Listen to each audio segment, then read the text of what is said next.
Welcome back to my channel. I'm Katie Journals and I make videos on classical conversations. I've been doing it for 8 years now. I just completed challenge 3, so I'm about to be a senior, which is actually crazy. And so I wanted to share my experience on how I thought challenge 3 went.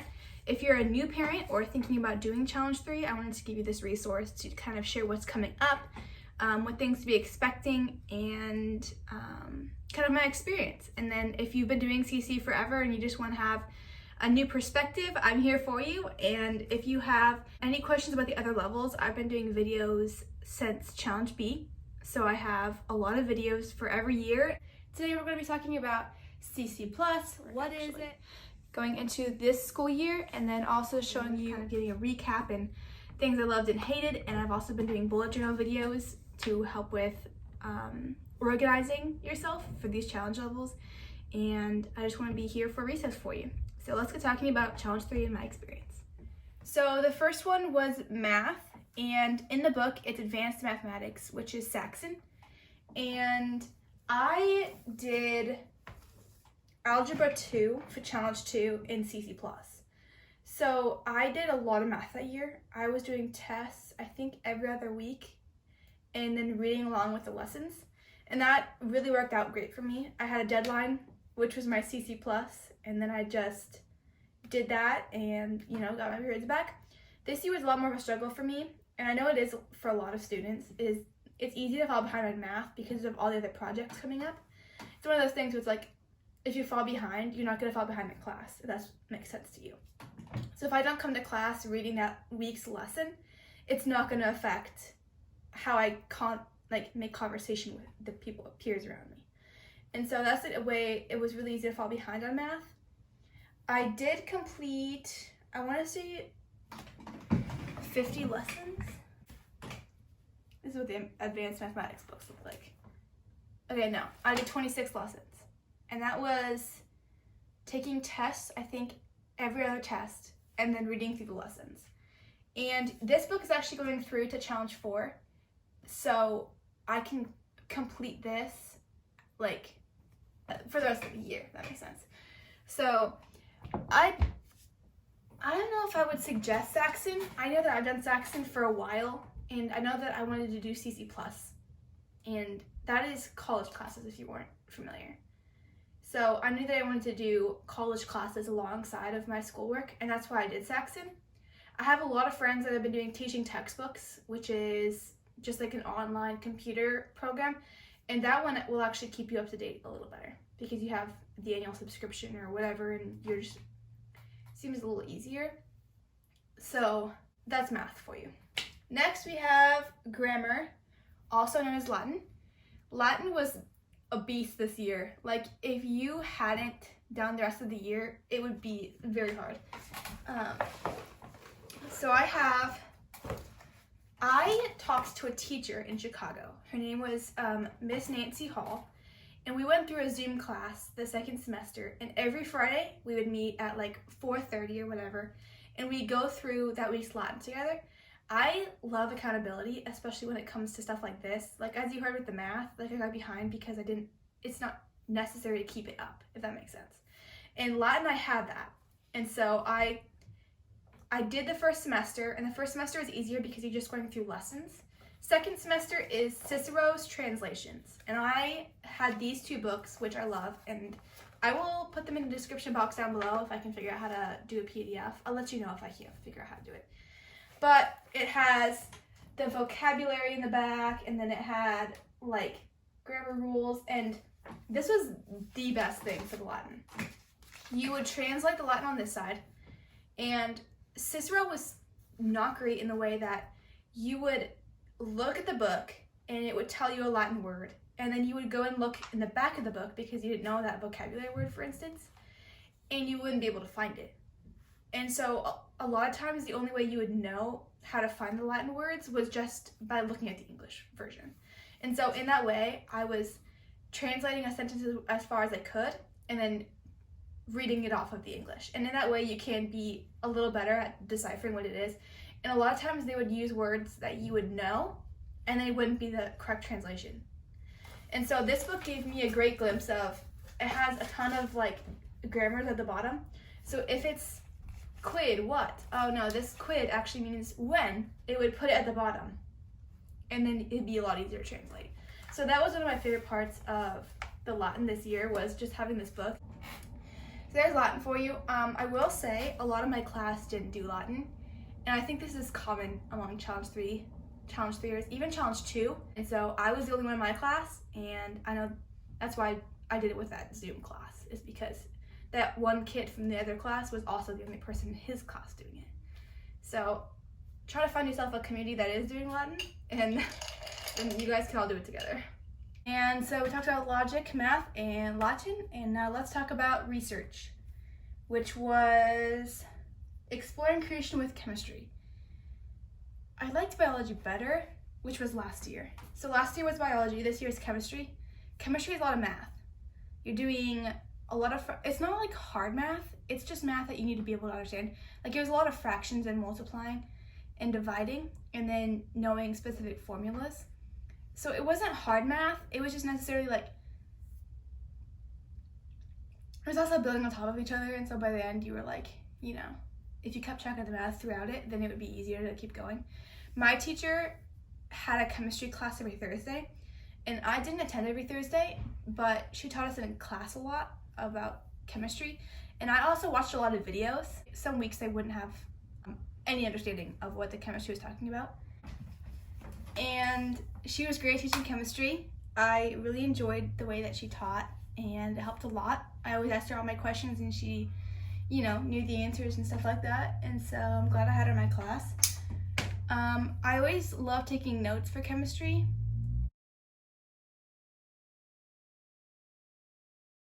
And writing down the definitions. I know that different styles work for different people. I'm a lot of a visual learner, and so the entire time I was reading through chemistry, I was, you know, either watching videos, and they would give me like different pictures of things that would help me keep my brain, or I was drawing pictures of what the pictures they had in the book, and so I loved taking notes for that, and I will always be taking notes for research. Next is reasoning. Yeah, first semester was math in motion, which was rough. Like, that was the hardest subject out of the whole year. And I know music. Like, I've been playing flute for 2 or 3 years, so I know how to read notes and like count rhythms and stuff like that. And I've been playing guitar too, so I know a little bit about that. This was hard. I did the CC Plus class. I didn't do well in it, and I have a music background. So don't be fooled that, oh, I know music, so I'm gonna know this subject. Like, no. It's completely different. I don't think the book did a good job at explaining it. Like, I ended up bringing this book to my teacher in my music class for the band I go to here. She didn't know the answers, you know what I mean? Or I would write down what she was saying, like, oh, this is a major chord and this is a minor chord, but I wrote it down, got the grade back, and it was wrong. I did not like this book, and nobody in my class had a music background like I had, and they were all like same confused as I was. And so this was definitely the most frustrating and hardest to learn. I don't know what advice to give you on this, because I didn't do well at it. I'm sure someone else. So if you have experience with math in motion, put it down in the comments down below and help other people out, and that'd be wonderful. Second semester was consequences of ideas, and this one I liked a lot. It was just like philosophy, and he would talk about different philosophers and kind of like what they did. It talked about Darwin, like all the names of philosophers you'd recognize, and I actually really enjoyed it. I wouldn't say it was my favorite subject of all time, but I did think it was one of the most fascinating. Hello, editing Katie here. I wanted to mention that the only project we did in total for philosophy was an end of the year presentation, and I ended up filming a little video that was kind of mimicking a video series that we did throughout the semester, and that is actually on my YouTube channel. So if you want to check out an idea of what a final project could be, mine was kind of like a funny version, because like the thing we watched was like weird with like the video and all this. But besides that, philosophy didn't have any papers. like no presentations really, only the one at the end of the year. So it was just like basically reading. So that was like an easier subject. Exposition was Shakespeare and poetry. So for Shakespeare, we had all of the Challenge 3 in the area of where I live. We all came together and watched a movie, and we did a movie night, and it was great. Basically, for all of these, there's movies for it, and I don't think it's 100% accurate by any means, but it did really help you with the plot. So if your students having trouble going through it, I would suggest watching the movies either at home or with everyone else or whatever. Like, it's pretty fun to make it like a movie night, and everyone can come over and watch the movies together. 30 lines was difficult. I didn't do very good on that. But you can make it super fun. Like, if you want to partner up and grab costumes, and I know we did, for Julius Caesar, we did the stabbing scene, and it was super funny, and like we got to dress up and stuff like that. And one of the girls in my class is a theater kid, and she just went all out and, you know, brought her swords, her robes, and all this and that. And so that was a really fun aspect. It was a really fun thing to do. And the books were actually pretty fun at times. My favorite Shakespeare book was, I liked Hamlet, I think, the most. There was some pretty funny scenes where if you're just reading the Shakespeare, you just like laugh out loud because it is like a comedy. Some of them are comedies. And then, you know, some of them are more like death and gory. So I feel like it's interesting for everyone. Oh, also for Shakespeare at the end, you can make yourself a script for Hamlet and kind of put Hamlet on trial. So like, there's lawyers, and you try to either defend Hamlet and say he didn't kill the person, or you are, you know, trying to do the opposite, which is prosecution. And so we joined up with a group from an hour away and wrote this entire script ourselves. And I was a prosecuting attorney, the other girl was a defense attorney. We had like the witnesses and the characters all dressed up. That was another fun part of Shakespeare I loved. And it's a lot of the, you know, bring your own character into your character, and it was really funny. And we got to do like outbursts, and there's like a fighting scene, and there's some points where like some of the characters are like arguing with each other, and there would be like silence in the court and stuff like that. So that was pretty fun. The second part of exposition was poetry, and we just read through a book, pretty casual, like it wasn't a lot of work in that aspect. And then you wrote poems, I think twice a semester, and those are really fun. My teacher made it like bring some snacks along and like wear funny hats, and then we all sat in a circle and like snapped when people were done, and it was pretty fun. Writing didn't come super hard to me, and you can go as elaborate or as chill as you want, but it was a lot of like your own personal way of writing poetry would come out in the way that you said it. And I know a lot of students would put more effort in or less effort in, but writing poems was very fun for me. I think if you just like sit outside for 30 minutes, you can write down the way that the leaves are blowing. And a common theme in the book was to be able to sit in silence and enjoy the beauty of it.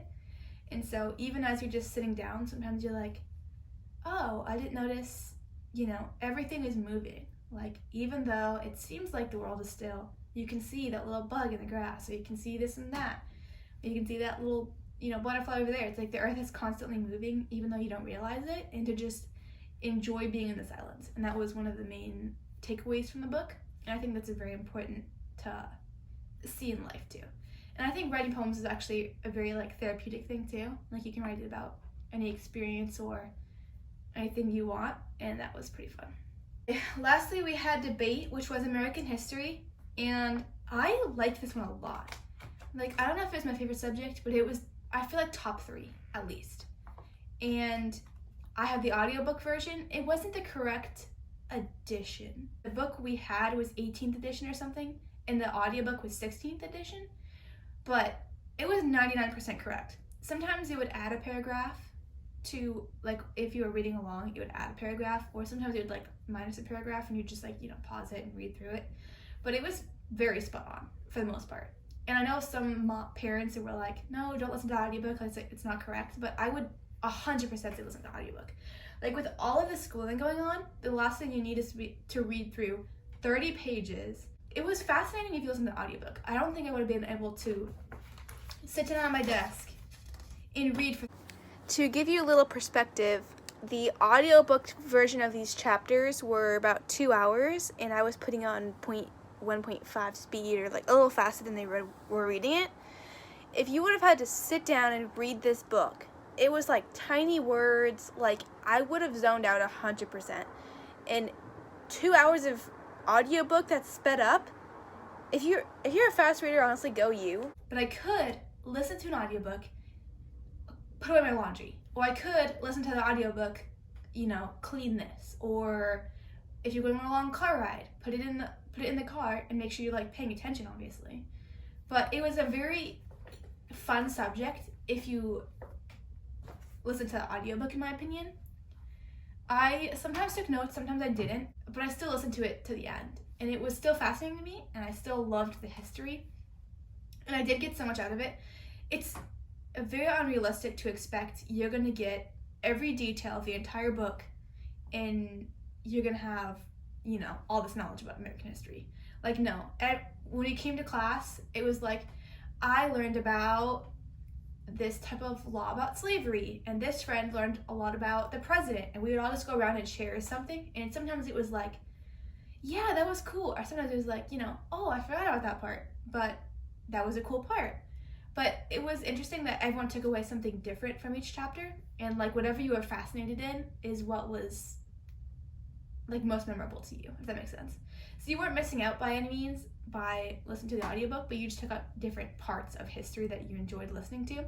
Then you would write papers every week, and I also enjoyed that one. I liked writing papers. I didn't do any of this for CC+. There's some speeches in here, and the papers were like, I think they were 1,000 words. Yeah, so sometimes it felt like a lot, sometimes it wasn't that big of a deal. I just always worked on it a week ahead of time. Then I wrote my outline the first week, and then the second week I wrote the paper. And I know a lot of students do that differently. I had a friend who just sit down and write 1,000 words, and that worked out for him. So that was an overview of all the subjects. That was a long one. My favorite subjects were, well, I know my least favorite was math and motion, which was the music. And then my favorite was, actually it was probably American history, or Latin, or consequences of ideas, which was the philosophy. And then my least favorite was math and motion. So there's my overview. If you have any questions about CC+, put them in the comments down below and I'll respond. Or if you have any questions about any of the Challenge 3 in general, I'd love to talk to you guys in the comments. Last thing I wanted to talk about was how Challenge 3 differs from the other years. And so the first way threw me off because it looks different in the book, and I'll show you. So every challenge year leading up to Challenge 3, you would have your weekly syllabus that looks like this, blah, blah, blah. If you're familiar with CC Challenge, then you would know what this looks like. And it's just all the subjects, and you'd put all your tasks or the, things that are due for the week. And it's in a weekly format. If you want to see how I changed this format into a weekly plan, I have a whole bullet journal video about that, so do not fret. But here is how it's different. You have a rhetorical assignments key. So this is all of the projects you're going to be doing throughout the year. First semester, second semester. Speeches, papers, projects. If you're doing any of those, it's in this back part. It's not gonna take you in this weekly part. The first week, it's not gonna be like, okay, you have a paper due in 3 weeks. Start writing the outline. Next week, it'd be like that's how it used to be. Now, you get this, and it'll tell you, this project is due in week 1. And then you have to be the one to say, okay, so if it's due week 1, that means I need to start working on it 2 weeks ahead of time. I'll write my outline this week. I'll write blank this week. You see what I'm saying? So that was so interesting. And this one gives you a lot more detail on what the actual speeches and papers are about. So like this one, it will tell you a description, like tips, assignment guidelines, right invention, and it gives you a lot about the speech and how you're supposed to be writing it. So that was something interesting. And this is what I do for college. So I am actually very thankful they put that in challenge 3. I took this assignment's key and I wrote it out in, okay, this assignment is due this week, so then I write the outline this week, put the assignment in order this week, and then write the paper this week, and then conclusion, it's done. So I'd write it out week by week, and I put it onto this formatted page. I'll also include that in the description. I hope this gave you what you needed to have an overview of challenge 3 and how it went for me and the different subjects and stuff like that. If you enjoyed it, make sure to give it a thumbs up, and I'll be responding to your comments if you have any questions, and I've already said that a million times, but please don't hesitate to reach out to me if you have any questions. You can also find me on Instagram. That would probably be the fastest way to reach out.